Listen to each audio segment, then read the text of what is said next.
Hey everybody, and welcome to the latest episode of Anything But Politics. And I'm Tom Praisall. I'm Tiffany Eddy. And we're here today, like we are every episode, to learn more about people and really talk about Anything but politics. Easy to remember, right? Absolutely. So we're really excited about our latest guest, and we're kind of taking a departure from the political world, and we have someone who is, I think you could probably call him a humanitarian, but someone who's very active in the local community and somebody who I've had the pleasure of getting to know, gosh, I don't know, like 10 so years back. Probably, yeah. Because you were doing work for CASA, New Hampshire, and I was working with the Granite State Children's Alliance. But also, I think you have a couple of famous family members, but we can get to that later. But I would like to introduce you to Larry Meyers, who is not originally from New Hampshire, but is certainly making a difference in so many different organizations across New Hampshire. So, Larry, welcome, and thanks for coming on. Thanks. Thanks for inviting me. It's good to be here. Yeah, so not originally from New Hampshire.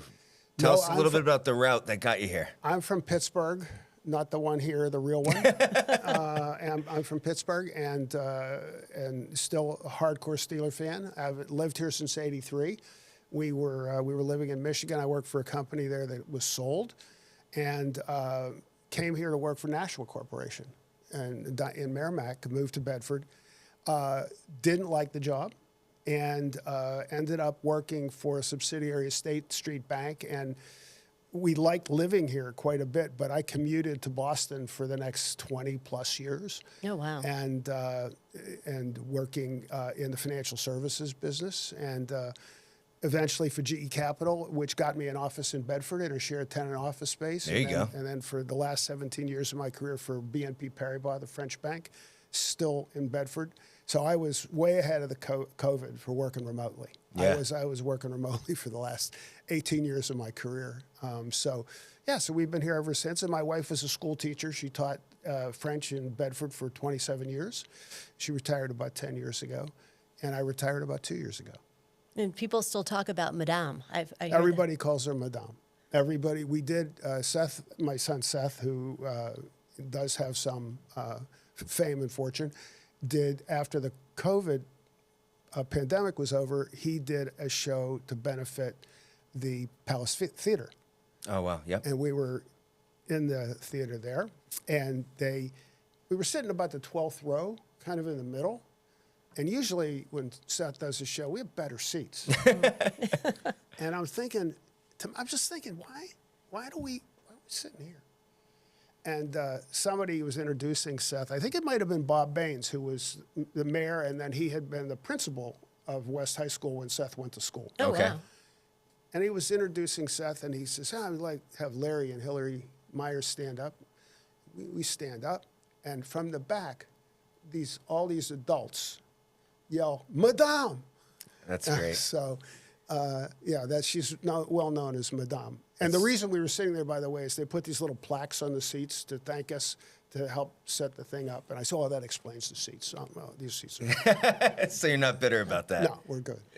So you alluded to one son, but the real famous one, I believe, is your other son, Josh, who does a mean Gavin Newsom impersonation. Yeah, Josh, he's living in L.A., and he does a great Gavin Newsom on Jimmy Kimmel. Yeah, big fan. Yep, and Seth is obviously 12 years at Saturday Night Live, and then 10 years now. He's in his 11th year at Late Night.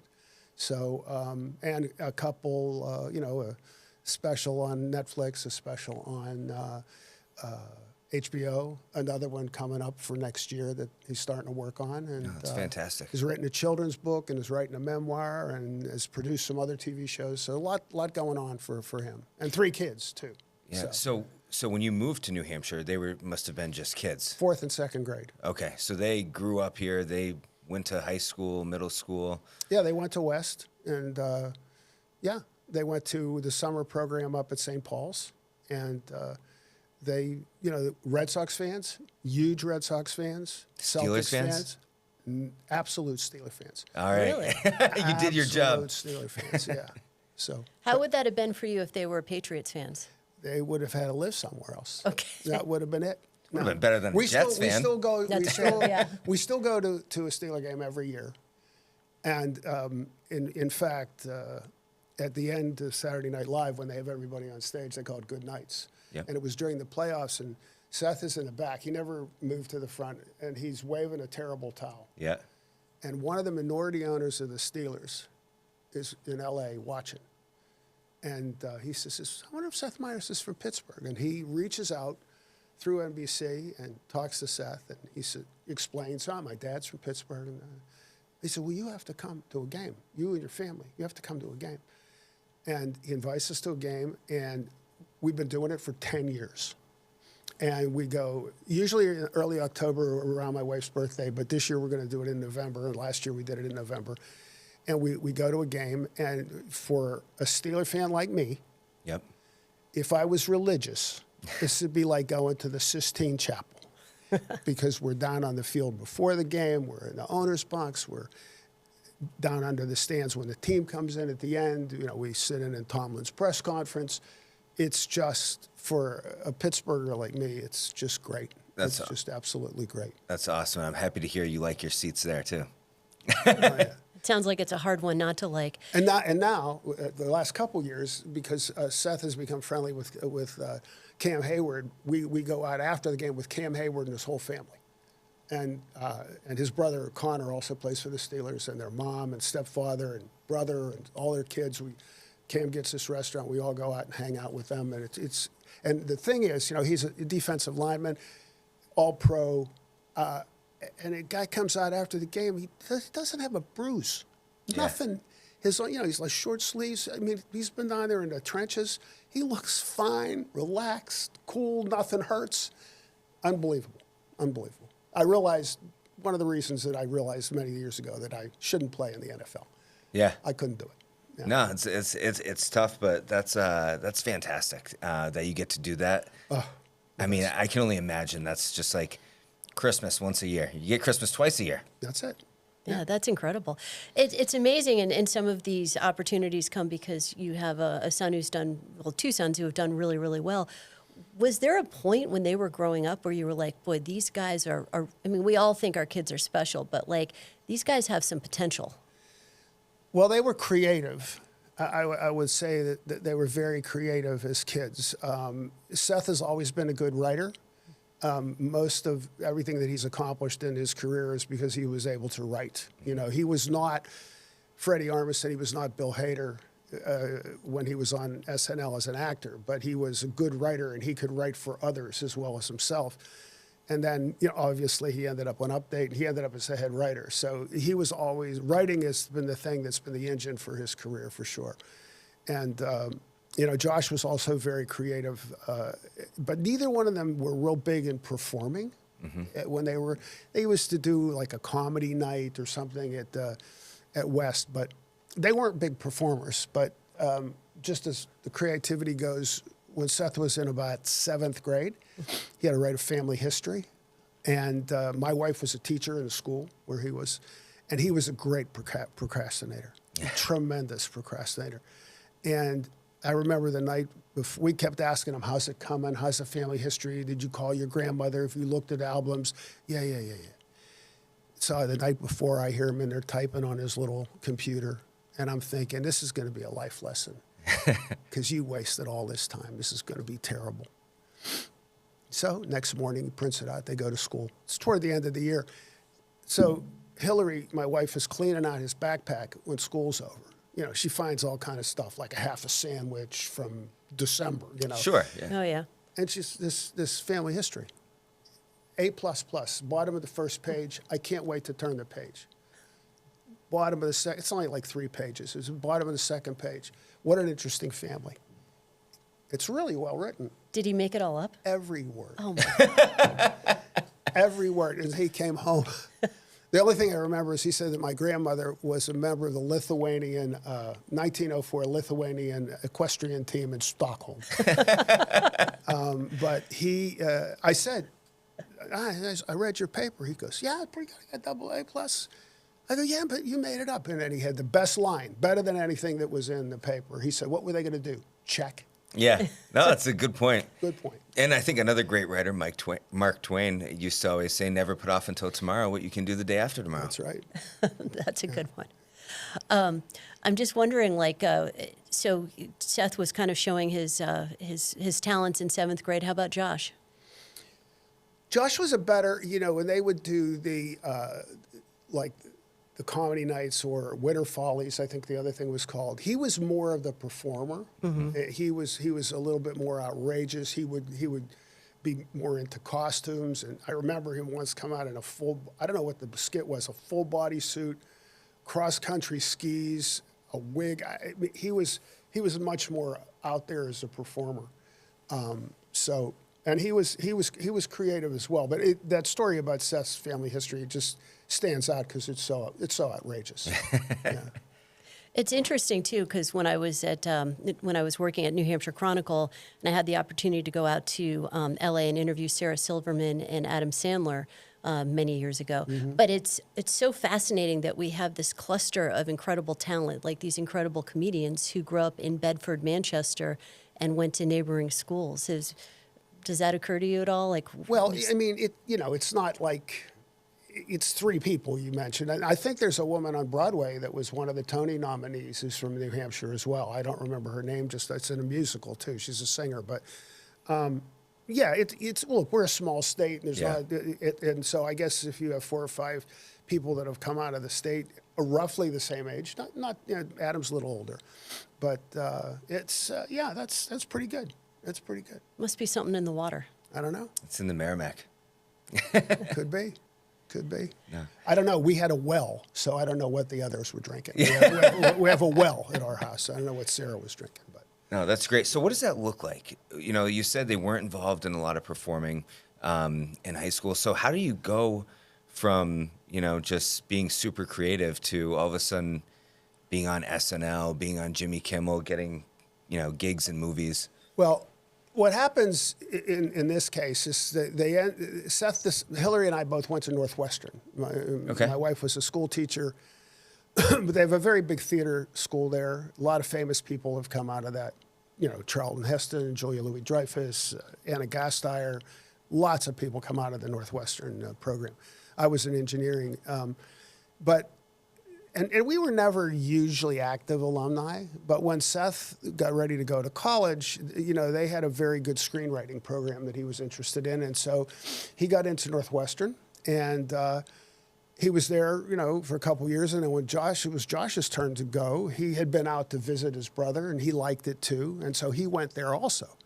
So at Northwestern, one of the things they have, which just had its 50th anniversary, is they have a sketch an improvisational comedy troupe called Meow. And a lot of those people I mentioned, Anna Gasteyer, Julia Louis-Dreyfus, Brad Hall, her husband, and many others came through Meow. And they do some sketch comedy, and then they do improvisations based upon things that the audience says. And Seth got into that. He tried out for it, and he got into that. Turned out he was a good improviser, and it turned out that he was a good sketch writer. Yeah. Well, roll ahead 2 years, he graduates, and meanwhile, Josh is coming up, and so he gets into Meow. Now, when Seth graduates, there's a couple guys that had been in Meow before, had moved to Amsterdam and started a sketch and improv comedy club in Amsterdam. Now, these guys are from the Chicago area, so Second City, Improv Olympic. Improv and sketch comedy is a big thing there. And I think Seth had been taking courses at Improv Olympic while he was still in school. Anyway, these guys had this comedy club in Amsterdam. They came back and they auditioned at Meow. And so Seth, another actor named Pete Gross, who's done quite a bit, been on Broadway and some other things, and a woman named Allison Silverman, who ended up as the head writer on Conan, they get cast and they go over to Amsterdam. And it's a very successful theater. It's now almost 30 years old, and it's much bigger because they keep getting newer spaces.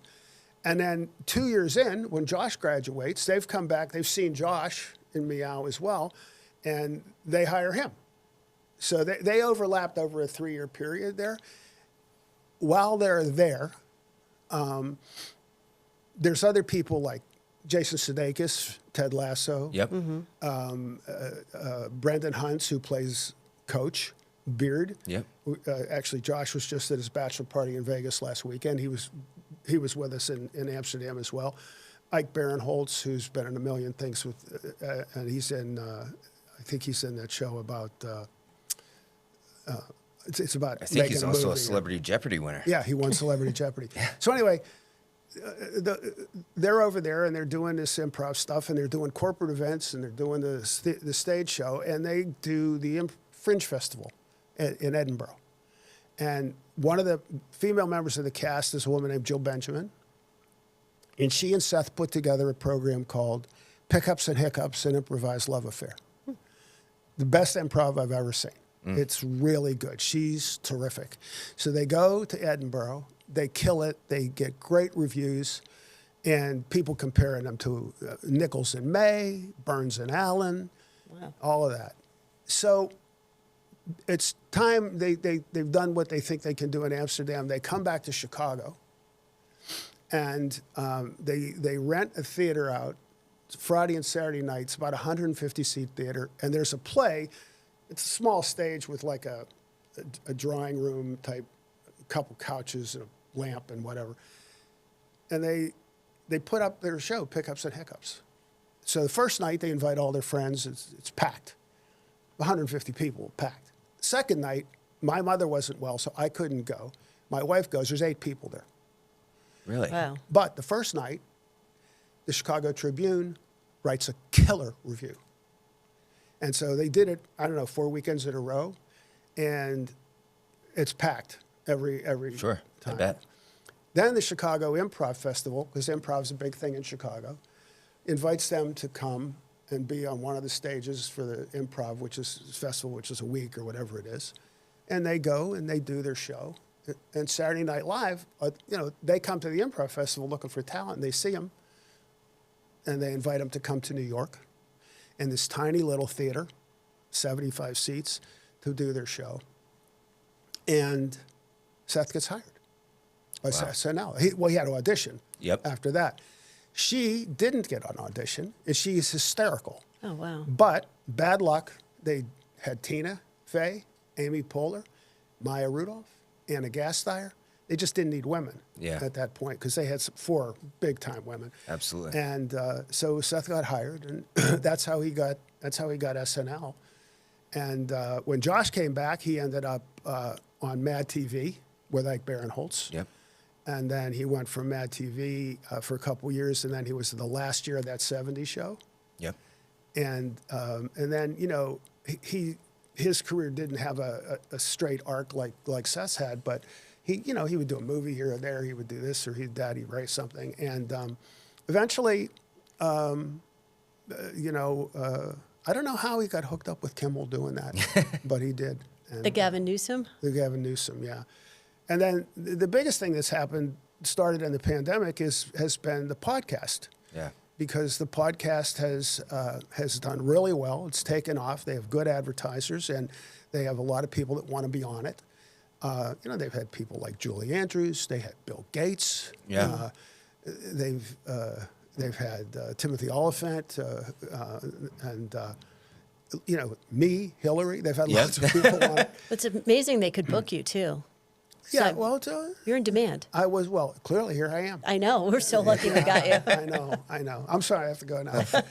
Yeah, so that was it. So anyway, Josh, his career didn't have as straight an arc because Seth was 12 and a half years at SNL, and he went straight from SNL to late night. Yeah. So. He's done a really good job there. So it's amazing that they've always been passionate about this, and I think that's something that you've always preached, right? Is be passionate about something. Well, you gotta make the most of what you got, right? They weren't going to be doctors, they weren't going to be engineers, they weren't going to be scientists. This is it's also what they like. Yeah, well, but look, you send your kid to an expensive college like Northwestern, they say I'm going to be a comedian. Yeah, you say that's funny, but I said, look, that's great because you have the best insurance policy against failure you could possibly have. Right. You're 22. Mm-hmm. As long as you don't have any baggage. In other words, you don't have a dog you can't leave, a girlfriend you can't leave. You don't have any debt. You don't have a lot of material possessions. As it turned out, when he got cast in boom, Chicago, he threw his stuff in a duffel bag and moved to Amsterdam. Same thing with Josh. You know, Josh had a car out at school. He said, what do I do to a car? I said, just drive it to a bad neighborhood, leave the keys in it and go. Take the plates off. There was nothing that constrained them. So they could go and they could take a shot at their age. They could fail. And they didn't, but they could have. And they also weren't stupid. They knew we were here in worst case. But I would say this is your dream, not mine. So when Seth came back, he was a waiter for a while, and he was still writing corporate shows for the people in Amsterdam. And Josh did whatever he had to do to make a living. Nobody, were coming back to us and say, hey, can you support us? And so they paid their dues. So I'm very pleased with the way it's worked out. And it's great that they've got a podcast together now. And is there a particular inspiration for family trips? Did you guys have a lot of special family trips? I think we had, we had some pretty good family trips. But what's more interesting is it's universal. Everybody has family trips. Everybody does, because when you hear all these different celebrities talking about their family trips, I remember one of their guests was John Oliver, and a question was, did you, when you went on these trips to the beach in England, did you stay at a hotel or as a resort? And John Oliver says, think canvas. We stayed at a tent on the beach, and but everybody, so it's fairly universal, which is what I think makes it tick. And but it was the pandemic. Seth had time. Oh no, it was the writer's strike. I think it might have been the writer's strike, but or the pandemic, one of the two. I'm not sure, but they had time, and they normally didn't do a lot together. They're on opposite coasts. They have different situations and different obligations. So this gave them an opportunity to do things together, and it's been terrific. So now they're on the phone a couple times a week. Yeah. And doing the show, doing the ads. Josh does the songs independently, and so it's been great. And they're more in touch than they've been since they lived in Amsterdam. Yeah. So it's great. And that must make you and Madame very happy to see them working together like this. Yeah, it's really, really good. We listen to the podcast mostly when we are in a car. Mm-hmm. We're not often in a car on a long trip, but we just went to Martha's Vineyard and back, so we drove, and so we listened to a couple on the way down and a couple on the way back. And occasionally we'll listen to one at lunch, but sometimes we get pretty far behind. They talk about us a lot on the podcast if one of them sees us or whatever. In fact, last year, when we did the podcast from Pittsburgh, it was the rebuttal podcast. I went through a whole year's worth of them podcasts, and I rebutted all the stuff that I thought they said about us that was not right. Like one of the things they said was that when we would visit them, their counters were always wet, that we would spill like water, which that's not so. But they would talk about that. Those were one of the things that I had to rebut. Were the counters wet? If they were, it wasn't our fault. That's all I'm going to say. That's all I'm going to say. Were you cleaning them, or? Again, not our fault. If they were wet, they must have been wet, or it wouldn't have come up. Yeah. But it implied that we were like, I think Josh had a coffee machine that leaked, is what I think. But we took the blame. But it was successfully rebutted. Well, I'm glad you had the gumption to stand up and do that. Are there any particular family trips that stand out in your mind at all that you can remember, that there was that one where maybe everything went right or maybe everything went wrong? Well, that's the kind of question they ask on the podcast. but I can remember a couple things. My wife was a teacher. And so like in April, we would often go maybe to Florida, maybe the Bahamas or something like that for the week. And it was always during the NFL draft. Oh. Because the NFL draft wasn't a 3-day event there. It was like usually Saturday. Yep. And we'd all be on the beach, and Seth would be in the hotel room watching the draft. And then every time the Steelers had picked somebody, he'd come out to tell us who they picked, and then he'd go back in. And, we're down there on the beach, and he's watching the draft. That was every year. That was a standard thing that he would do. now everybody videotapes and takes pictures because we all have phones in our pockets. So we have movie cameras in our pockets. And I know I get pictures every day or videos of my grandchildren doing everything and nothing. Yep. Right? We didn't do that. I wasn't. I didn't. You know, they had video cameras when we had. But I thought I'm never going to want to do this. I'm never going to be able to watch these things. I mean, it's just going to make me sad. 30 years from now. Yeah. But we also didn't record them much, except one time we were driving up north here in New Hampshire. It was my brother-in-law and my wife, me, and the two boys. And my brother-in-law was recording us singing Stand By Your Man. And it's the only audio that we have of my kids growing up. But that was a vacation, going somewhere up north to probably, go skiing or do something like that. We also once, when we lived in the Midwest before we came here, we used to go skiing out west every year. The kids started skiing when they were really young. And we went to Telluride, Colorado for 9 days. And Telluride wasn't what it is today. Mm-hmm. And literally it was like an old west town with wooden sidewalks with, looked like a cowboy movie. And it was a great ski resort. First day, first run down the mountain, my son Josh breaks his leg. Oh, gosh. And for the rest of the time I had to carry him on my back wherever we went, and then we'd have to get somebody to watch him. Like one of us would stay with him, and the other one would go skiing. So that was a pretty eventful vacation, that's for sure. And so, there's so many. I mean, it's been a long time. They're 50 and 48, so we had a lot of vacations, and we still go to Pittsburgh every year. You know, and it's interesting because Seth has a wife and 3 kids. His wife has a family. Mm-hmm. They live next door to one another on the vineyard. They have a place in New York. They usually go out to their home in New Mexico for Christmas. So they see her family a lot. So there's other obligations that they have, and Josh has had a girlfriend who's lived on the West Coast for a long time now. And so there's not a lot of opportunities where it's just 4 of us. Mm-hmm. So the core 4. So the Steelers, going to the Steeler game once a year, the 4 of us for a weekend, is pretty special because you just don't get that. It's not that we don't like the rest of them. We do love them. And but to be just the 4 of us the way it used to be, very unusual. And the last time Seth was here performing for CASA and the Child Advocacy Centers. We did a show, I think right after the pandemic, 22 maybe, at SNU. I was at that show. It was incredible.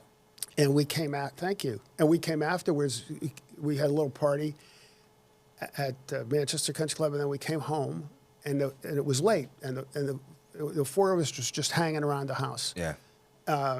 And we never hang around the house because when Seth comes, he does something, and then he's got 3 kids. He's gone. Sure. The next day. And so that was really unusual. I can't remember another time where there was just the 4 of us in our family home for one night. We stayed up really late. We were listening to John Prine music like they listened to when they were growing up. So it was pretty good. Pretty good. I never think about that. The core 4, right? Like the core members of the family, because everybody grows up, they get significant others, grandkids, and it is very rare. So that's really special that you still get those moments every year. Yeah, not. I wouldn't say. Well, you get that every year, but now that my grandchildren are older, there's 2 boys, 9 and 7, and a little girl, 3.5. The boys are coming this year to Pittsburgh. As long as they're not taking your ticket. The boys, no, we have plenty of access to tickets. That's not a problem. Tickets are never a problem. So, so the boys are coming. So that's going to change the dynamic. Sure. We'll miss the core 4. This will be something completely new. Now, the other thing about my grandsons is I don't think they know what shape football is. They know what a Steeler is. They know the logo. They all have Steeler shirts and all of that. They have towels. But as far as an appreciation of the game, that I'm pretty sure it's going to be lost on them. But there's food, so they'll be okay. But just a cute story about that, because my son, Seth, and his wife were very, when the kids were, well, they're a little bit older now, but there were no screens when they were young. None. Zero. Nothing.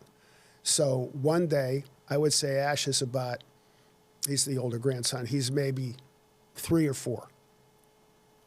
And they have a house in Connecticut. And in this house in Connecticut, there's a big TV in the attic, which is a game room. It's this old farmhouse. And the TV is about 3.5, 4 feet tall, and it's down on the floor. And so we were about to watch a football game. So his mom's downstairs, and she I think we just had the one grandson there. She calls him because he can't, the screen, he can't watch football. He can't watch TV. So as he's walking by the TV, there's Ben Roethlisberger throwing a pass to somebody, and they're about the same height on the TV, Yeah. Roethlisberger and my grandson. So he walks past the TV. It's a flat screen. Yeah. He walks to the end of the TV. He's watching a football player, and he gets to the end, and he looks around the back. He didn't even understand the concept of television. And now that they're older, they get to watch, like we watched part of a Marvel movie, which are terrible, by the way. I'd never watched. They're terrible. And we watched like 40 minutes one day, 40 minutes the other day. So they do get to occasionally watch things on screens now. But compared to, I think, the average kid, like, you used to go in a restaurant and you see a kid with an iPad or something like that. They very, very good about controlling how much access to screens they have. So they don't watch their dad and their uncle on TV? Never. Yeah, good for them. No. There's plenty of time for that later in life. That's amazing. That's a lot of hard work, too. Yeah, well, I mean, I guess you just come up with a plan and stick to it. Yeah. Sticking to it's the hard part. Coming up with a plan's not that hard. But yeah, so that's true. That's the way it works. So you mentioned Seth coming back and performing at the SNU, and I know he's been up here at the Capitol Center on behalf of CASA and the Granite State Children's Alliance, and you've come and taken tours of the Boys and Girls Club of Manchester as a board member. Thank you for doing that. But you've been very supportive of local organizations making a difference in the community, and now you're involved in another organization, Operation Delta Dog. Yeah. Would you mind talking a little bit about that? And they were just in the paper too, right? They were just front page story. They won a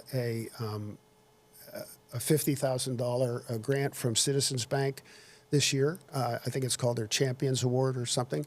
And they're doing this. I think the award's from Citizens, but part of the promotion comes through the Union Leader. Mm-hmm. And so they've been on the front page of the Union Leader twice since that Citizens Bank award. But it's interesting. I got involved with CASA, and I actually just had lunch with Joy Barrett of the Child Advocacy Centers today. And it was not because I was looking for something to do. There's a lot of bad stuff that happens. But I don't wake up every day thinking about child abuse. In fact, I would like to never think about child abuse. Yeah. Mm-hmm. And a friend of mine who was involved in Rotary asked me if I would come to lunch with 2 people from the Child Advocacy Centers. This is 10 years ago. And so I go, I think, with my wife and my neighbor who knew these people. And they were starting a program called Know and Tell.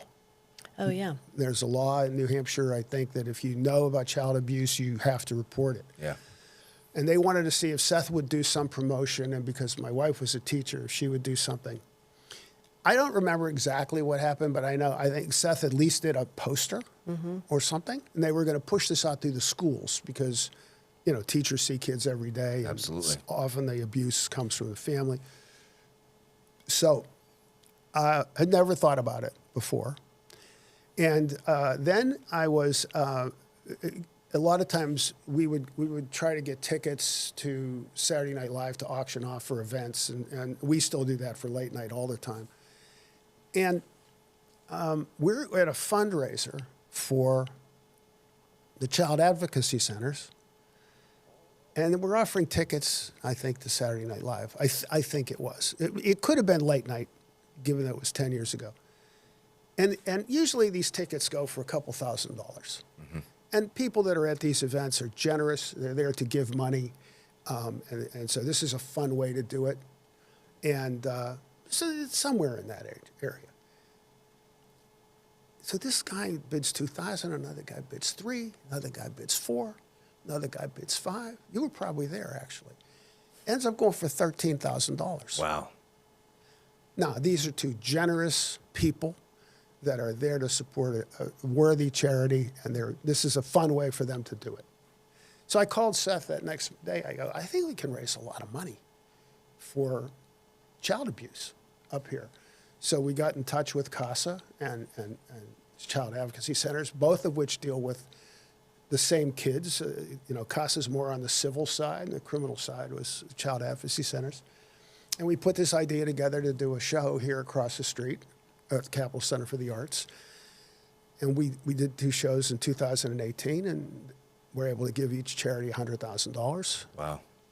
All we had to pay for was the ushers and the Ticketron fees on the ticket. Everybody else gave us everything for free. We didn't spend any money. And then a couple years later, we did the one at SNU.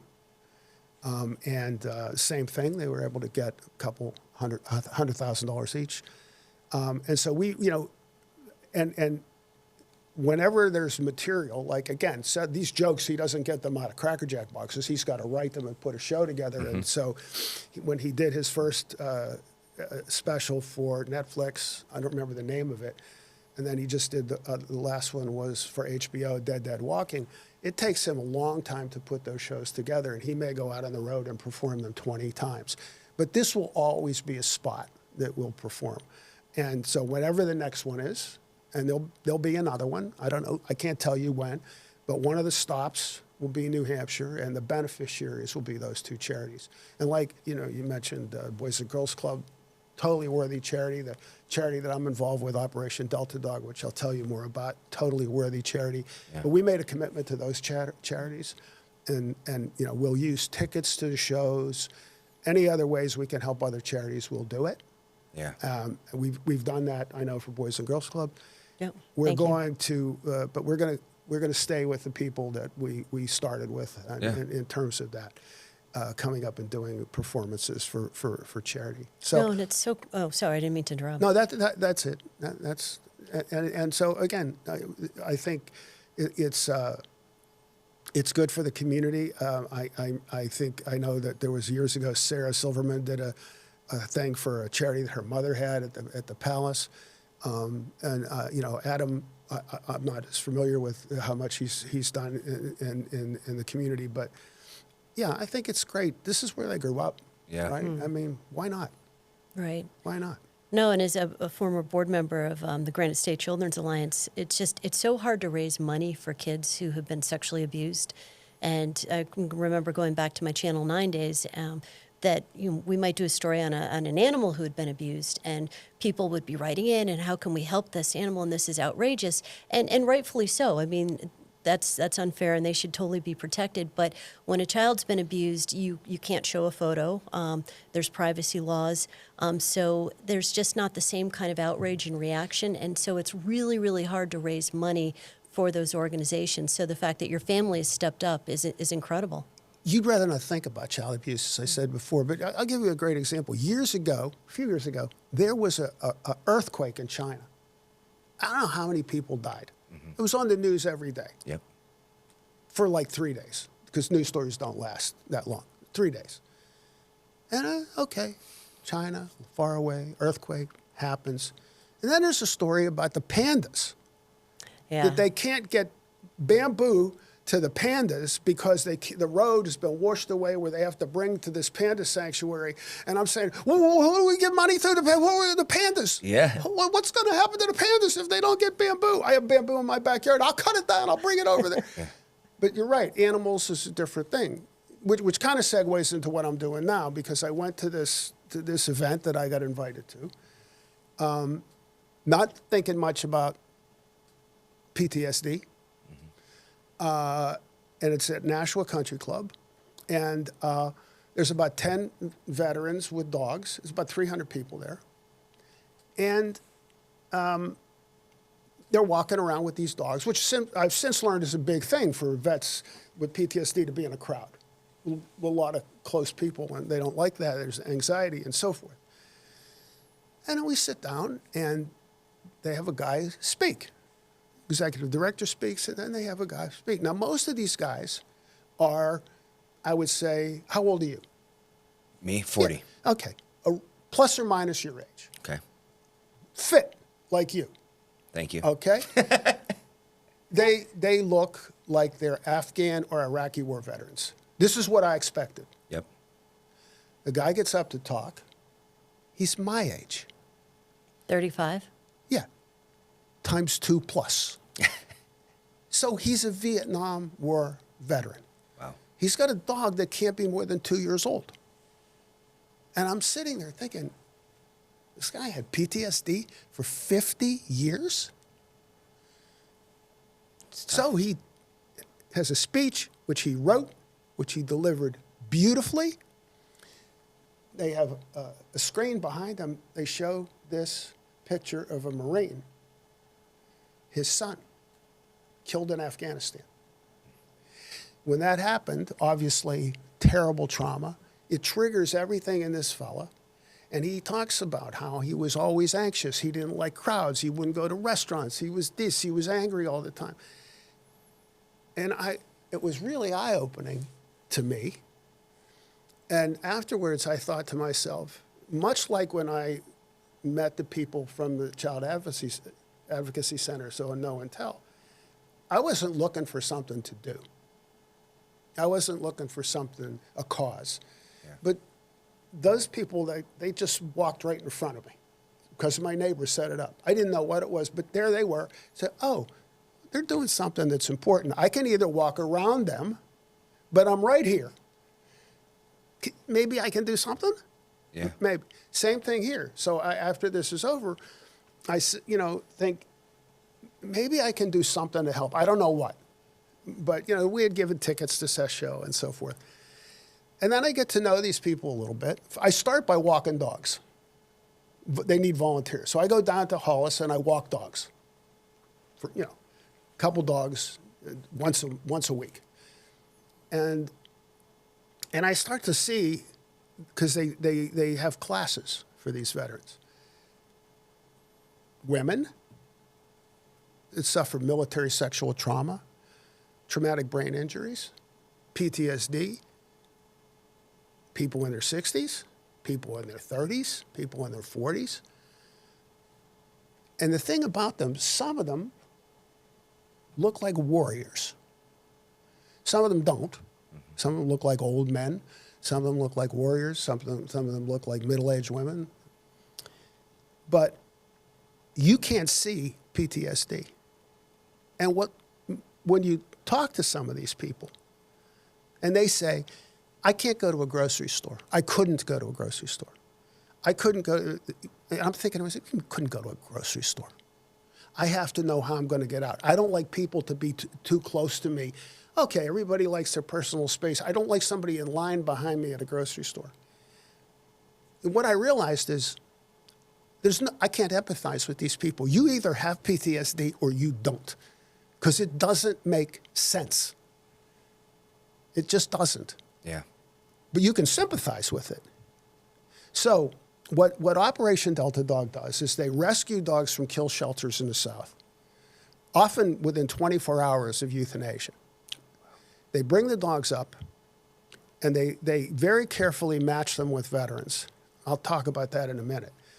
And very often the veteran who calls and looks for help, because a lot of these veterans think, somebody else needs it more than me.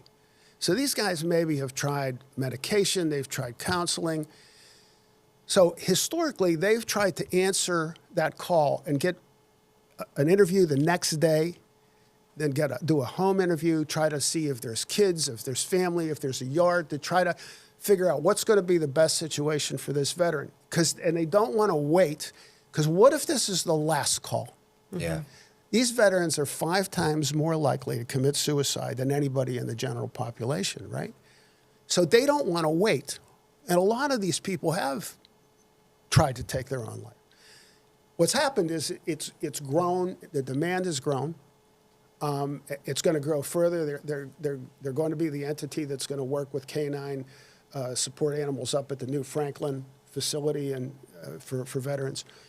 And so they now, if somebody calls, they're not going to be able to get into a class because the classroom environment is really good. They either have the classes in Hollis or out in the community, but you have 5 or 6 veterans together, all different kind of people, all suffering different issues, but they all have something in common. They support one another.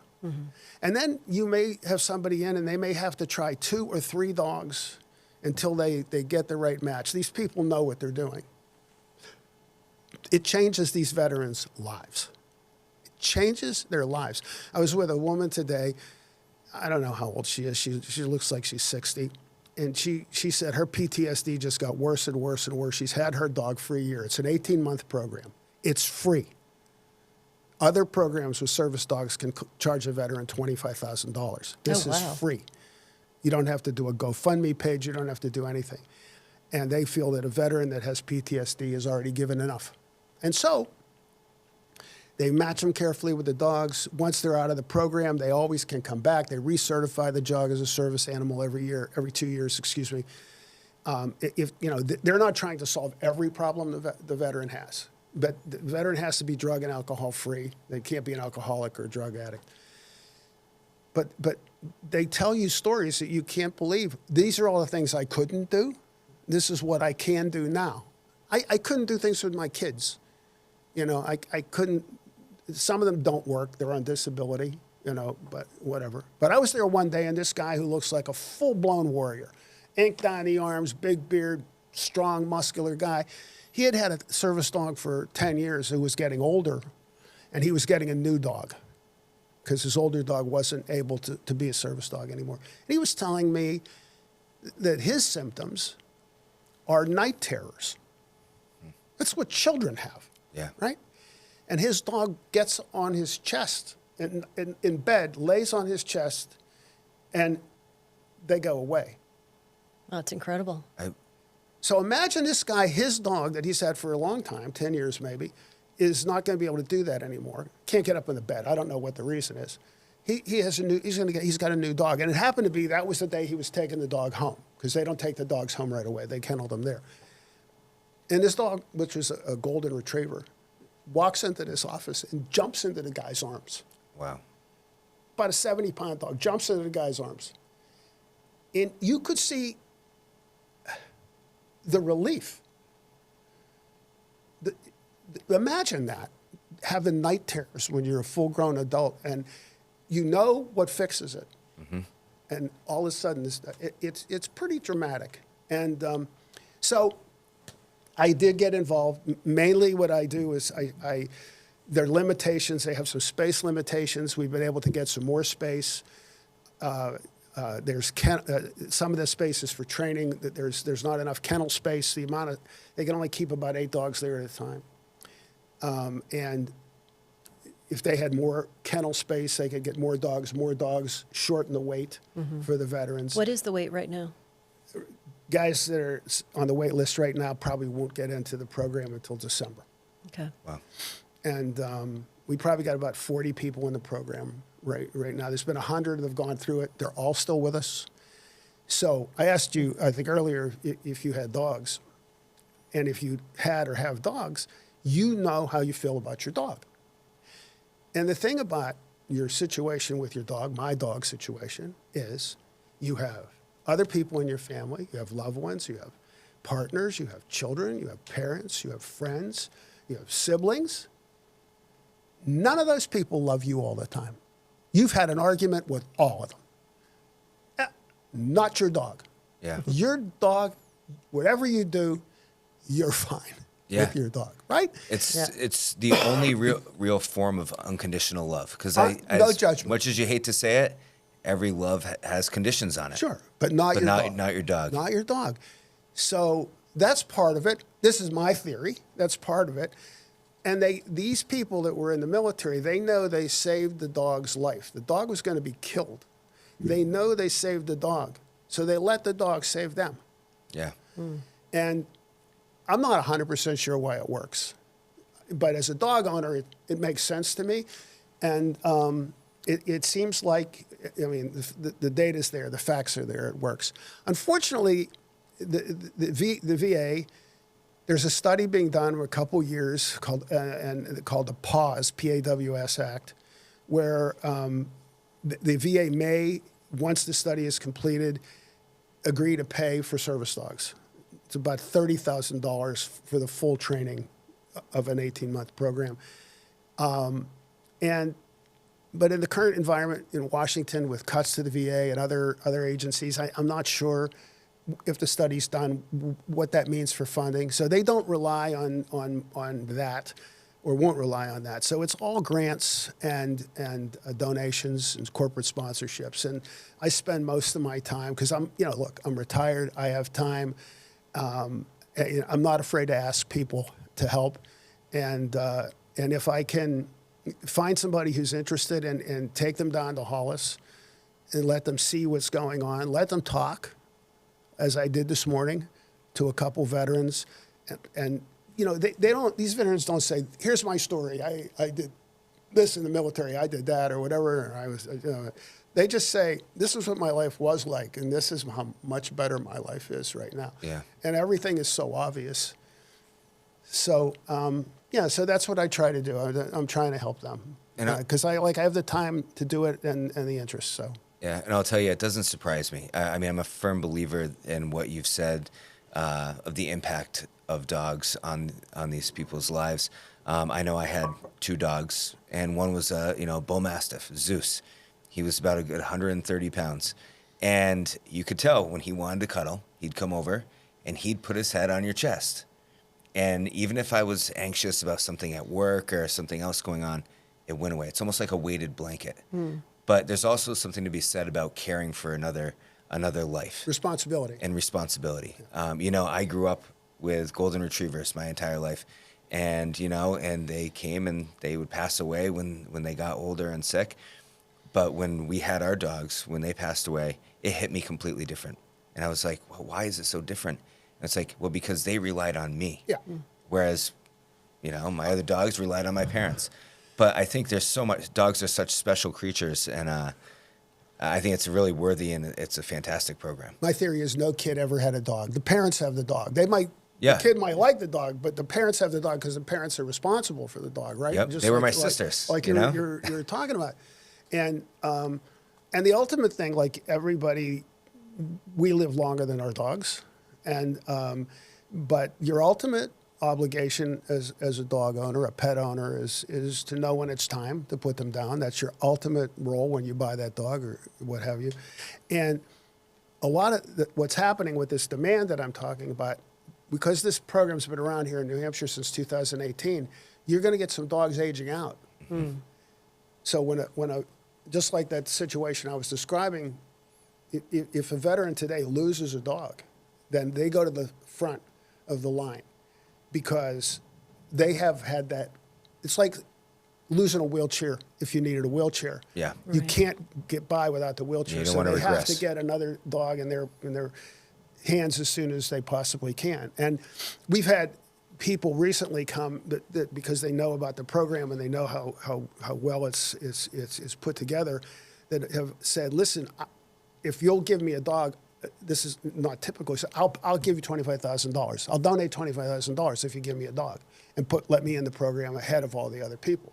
And we turned it down. Yeah. That's just not fair. Yeah, right? it's not a good precedent. It would be a terrible idea. And but so the goal is get more space, get more kennels, get some more trainers, and raise the money to do it. And one of the things that you've been on boards a lot. We have about 9 people on the board. We could use more people on the board, and people on the board that have time and connections. A lot of the people on the board they're very good people, very committed to the program, and they but they have jobs, they have kids, I have more time, being retired, and so, but my connections are limited. It's because I never did business in the state. I worked for a bank out of New York, and even though I worked remotely up here, I dealt with multinational companies, and nobody in New Hampshire ever, or even in New England to speak of. So other people that are much more engaged in the community on a day-to-day basis would have a better network than me. I'm doing the best I can with what I got. Yeah. But more people on the board that would be interested in getting involved in helping meet the financial goals would be something that would be a home run for us too. So what would be the best way for someone listening to this podcast? What's the best thing they can do immediately to help Operation Delta Dogs? Write a check. Yeah. And where would they find you? OperationDeltaDog.org. It's D-O-G, no S, OperationDeltaDog.org. That, because money solves a lot of problems. Yeah. And, but if people were interested in getting more deeply involved, there's probably volunteer opportunities.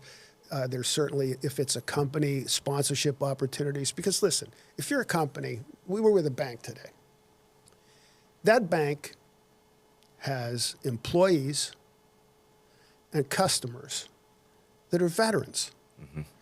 And to be associated with dogs and veterans in a positive way has to be brand enhancing, not just for your customers, but for your employees. Yeah. It's something that is going to be uplifting. It's something that's going to make you feel good that you're involved with it. And it would be the same as if you were helping the child advocacy centers, dealing with abused kids. It is, if you can help them, it's an uplifting experience. Right. But I joke, there's Phil Daub, who runs Swim with a Mission, mm-hmm. is one of the first guys I talked to. They're a big donor, mm-hmm. and because I had never been involved in this before. And he said, Larry, you got dogs and you got veterans. Yeah, how hard can it be? Yeah. And I thought, well, if I just had kids too, that would be it. But that's again, dogs, veterans, children, things like that. When you're helping out, not that there's not other causes that merit it. There's diseases and so forth and other things that were, excuse me, people could use help. But again, you can't solve every problem and you can't fix everything. And so if there's somebody that wanted to be focused on this issue, saving lives of veterans, that rescue one dog, save 2 lives. It's just that simple. Well, I think that's also really an important part, and something that's really unique and pretty amazing is that you're rescuing the dog first, right? You're rescuing the dog from a kill shelter, bringing it up here, and then rescuing a veteran. And so what is the cost just from the minute you rescue that dog down south to when it gets into a veteran's home?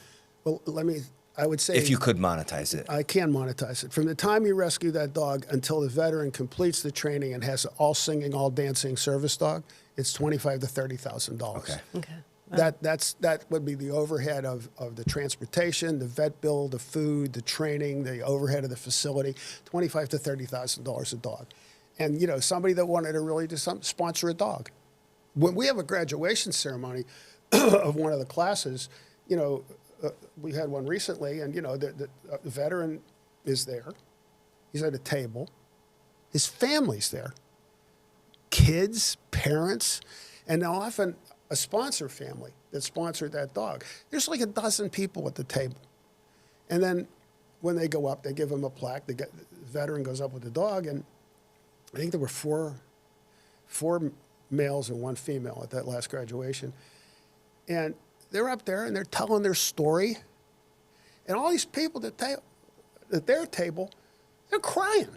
Yeah. Because you imagine not just what the veteran went through, what did all those people go through? Yeah. When a guy gets up there and says, yeah, I had a gun in my hand, they remember that. Those kids, maybe, I don't know what they remember. Some of them were pretty young. But, and then, everybody else, I'm not emotional, but you do get a little choked up. And then, this is a joyful thing. Yeah. The thing about other things is that you can see that this works. Almost never does a veteran that starts the program stop. Yeah. Sometimes things intervene, right? Life intervenes. But just for example, one of the veterans is going to go back to college. I don't know where they're going to go to school, but their dog has to be trained to be able to go to class Yeah. and live in a dorm. And so that's something they didn't train the dog to do before. So they jump in and they go to the college. The trainers go down. They put a program together. And when we were down there today, there was a class, and there's 6 people sitting around, and all the dogs are under their chairs. And this gentleman that was down taking a look at it today, the executive director says, it doesn't look like training to you, does it? Everybody's just sitting there with the dogs are under their chairs. That's important. Yeah, try to make a dog do that. That's important, Yeah. you know, because you go to a lot of places, you know, and like a restaurant or a movie theater, and the dog has to be able to sit there until you tell him not to. Yeah. And by the way, every dog that they bring up doesn't make it. 45% of the dogs don't make it as service dogs. They're adopted out. No dog is sent back to a shelter. They're all adopted out. But one of the things is a dog has to be food motivated, because they wear a pouch with kibble in it. Yeah. And every time the dog does what they're supposed to do, they're hand fed. Now they eat the same as my dog, 2 bowls of food a day, but they don't eat it out of bowls. They eat it out of the hand for years. For maybe 3 or 4 years, they'll hand feed the dog, and then later on they can maybe ease up, because by that point the dog is completely trained. So, Oh, it's fascinating. it's really something. And you've always had dogs, like you personally, right? I have since I've when I was a kid. This is a long time ago. There was a movie, black and white, called The Shaggy Dog, Yeah. and it had Annette Funicello, Mickey Mouse Club. She was the sexy one when you were a kid. And Annette Funicello, Tim Considine, the whole Disney crew. And it was about a ring that made the kid turn into a dog. And it was a big English sheepdog, old English sheepdog. And from that movie, I don't know how old I was, 6 years old, 7 years old, I wanted an English sheepdog. And I also wanted to name him Albert. I don't know why, but I wanted to name him Albert. So one day when we lived in Michigan, before we moved here, we had 2 little boys. And I was driving to the airport, and I went past this house, and it had a big silhouette of an English sheepdog. And it said, English sheepdog puppies for sale. So I called, when I got to Chicago, I called my wife. I said, hey, I've always wanted an English sheepdog puppy. Maybe, because we had a neighbor whose dog used to come over all the time. So I said, let's go look at the dog thing. So I came back a couple days later. I walk into my house, and we had a puppy. My wife bought an English sheepdog. We bought our first Albert. And I now have Albert the 6th. I've named all of my sheepdogs Albert. Yep. I wanted a sheepdog named Albert when I was a kid, so that's what I have. Yeah. I lose one, I start over. And then I've had 3 Great Pyrenees over the years, Oh, big dogs like you had. So, yeah, but we've just had the one dog now for about 3 years. It's my co-pilot. If it wasn't hot, he'd be in my car with me right now. He goes everywhere with me. So what did you name the Great Pyrenees? Alice? No. No, I mean, we named them after flowers. There was Belle, Tulip, and Daisy. Okay. And those were our 3 Great Pyrenees. That's a lot of hair and a lot of pet dander. The Great Pyrenees shed. Yeah. English sheepdogs don't. Oh, they don't? Okay. They don't. Now, there could be pet dander, but going by Seth's allergies, I would say there is. But yeah, the Great Pyrenees. But the Great Pyrenees are English sheepdogs just want to be with you. I wake up. I was talking about these veterans wake up happy every day. I wake up about, I don't know, 6:30, 7 o'clock. My sheepdog, who weighs about 85 pounds, gets in bed between Hillary and me, puts his head on my pillow next to my head and goes to sleep until I roll over, and then he licks my face 1,000 times. Yep. I wake up with a smile on my face every day because of that dog, and it's just the best. Yeah, I just wake up happy every day, and then the Great Pyrenees would just as soon be outside. Yeah. Just as soon be outside watching, because they were livestock guard dogs is what they were bred to do. And so she would sit outside in the biggest snow pile, just watching. Come in, she'd be moderately affectionate, didn't want a lot from you, didn't need a lot from you, but very nice dog, but completely different personality. I will say it's always fascinated me that dogs are, they're bred for a specific purpose. And, and it just grows with them. It's like part of their DNA, I was talking about Zeus, bull mastiff, who, bull mastiffs were bred to guard castles. Every single morning, without a second thought other than breakfast, he'd walk the perimeter of the yard, check all the windows of the house, and then eat his breakfast. And it's just, we never taught him that. Dogs are so cool. If you're ever in England, there'll be something on, like if you're in Mexico and you turn on a TV, there's always soccer. Yep. 24 hours a day on at least 3 channels. Some soccer. If you're in England and you turn on a TV and scan a little bit, you're going to find sheepdogs herding sheep. Yeah. And people watch that as entertainment. And I was watching one of those shows one day. They had a big sheep in a wire enclosure, and they had a border collie puppy who had never seen a sheep. Yeah.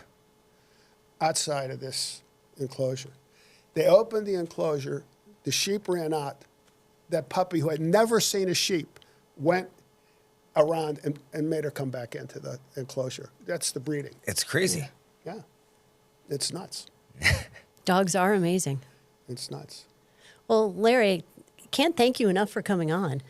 It was a pleasure. It's been awesome. So thank you for sharing the stories, and thank you for everything that you do in the community. Like, you are very, very active, and your sons have been very generous to helping out local causes. But it's much needed and much appreciated, and you do a lot. Well, we live here, so we do what we can and do the best at trying to do what we can as we can. Yeah, it's important and it's appreciated. So Yeah. thank you. Yeah, you're welcome. Thank you, guys. I almost forgot. All guests get 1 free pair of Majestic Balls underwear. This will be my second pair. Hopefully you like the first ones. Because when she kicked it off, she gave me a pair of these as well. I weighed a lot more then, so maybe these will fit. They're double XL. They're too big now. Okay, I'll get you another. I'll get the XL then. That was not a comment on your waistline, by the way. Well, no, he's been walking those dogs, Yeah. so he's lost some weight. No, I've been using Zepbound for 4 months. I've lost 25 pounds. So I don't walk. I stopped walking those dogs. I figured that my time could be better used raising money. Let somebody else walk the dogs. No, it's great. Well, I really appreciate you coming on and sharing your It's great stories. to meet you, and it's always good to see you again. Yeah, thank you so much. And thanks to our audience for watching this episode of Anything but politics. where we really did talk a lot about anything. But politics. So hope you had a lot of fun. And again, our thanks to Larry Meyers, Operation Delta Dog. If you want to get more information on how you can volunteer, how you can give money, it's operationdeltadog.org. Perfect. Excellent. Thank you. Thank you, everybody. Thanks so much. Thanks. Have a good one.